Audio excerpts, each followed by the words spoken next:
In this video, I'm going to discuss the roles and the responsibilities of a center back in a three-back system. What we're specifically going to focus on is the in-possession phase of the game. As a college coach, the three things that I require of my center backs to be is calm on the ball, comfortable under pressure, and to make good decisions.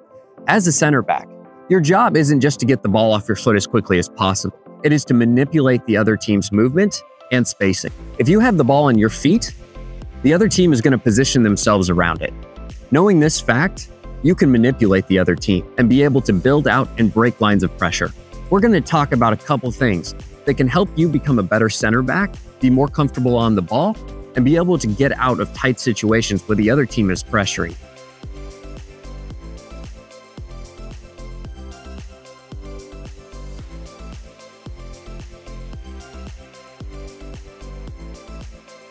The first thing that I want to discuss is your positioning on the field relative to the other players on your team. When you watch a game and you look at the back line, do they create passing angles that are easy and simple? Are there any automations that they do so that when they get put in tight situations, they can automatically escape pressure and find a way to keep the ball? More often than not at the college level, I see back fours and back threes that are in the same line as each other. This cuts off your ability to create easy passing angles. It also stops you from being able to manipulate the other team's press. When playing in a three-back with a single pivot, the spacing is incredibly important. In this system in possession of the ball, the two outside backs pinch out, the center back drops down, and the pivot comes in to form the top of the diamond. You don't want to set up flat. I see this a lot from teams. The problem with this is that when we have the ball, we don't have angles with which to pass. The orientation of the players themselves allows for passing lanes to the defensive mid, to the outside, to the back line, to the goalkeeper, or to the right side. Being able to create these passing lanes and being able to have them be simple and easy to see is incredibly important for being able to manipulate the other team into pressing you higher and breaking that press.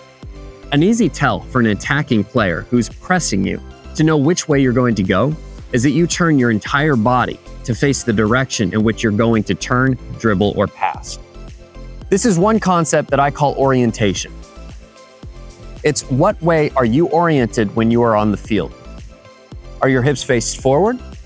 Are they faced backwards? Are they faced towards the center of the field? Or are they faced towards the outside? Many times I see back lines and the player receives it like this. Now, on the right side of the field, this is an issue. If your hips are facing straight down line, it actually allows the other team to somewhat know what you're going to do before you do it.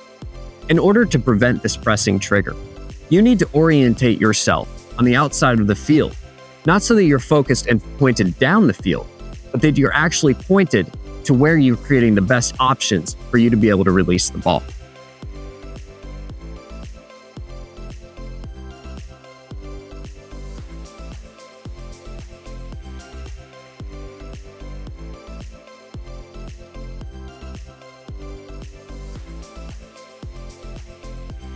A lot of defenders, when they receive the ball, it comes in and they automatically turn to the outside in order to avoid pressure from the middle. The problem with this is it really only gives you two options: the ability to play forward and diagonally, or the ability to turn backwards and release back to your keeper. When you only have three in the back, this space right here, you don't have anyone that is there, so you don't have any passing options. What we would rather have you do as a player in the back line is you receive the ball, it comes into you, and you receive it on your back foot with your hips facing towards the center of the field. Then you can shuffle left, you can shuffle right, you can release a ball this way, you can play forward, you can play to the outside.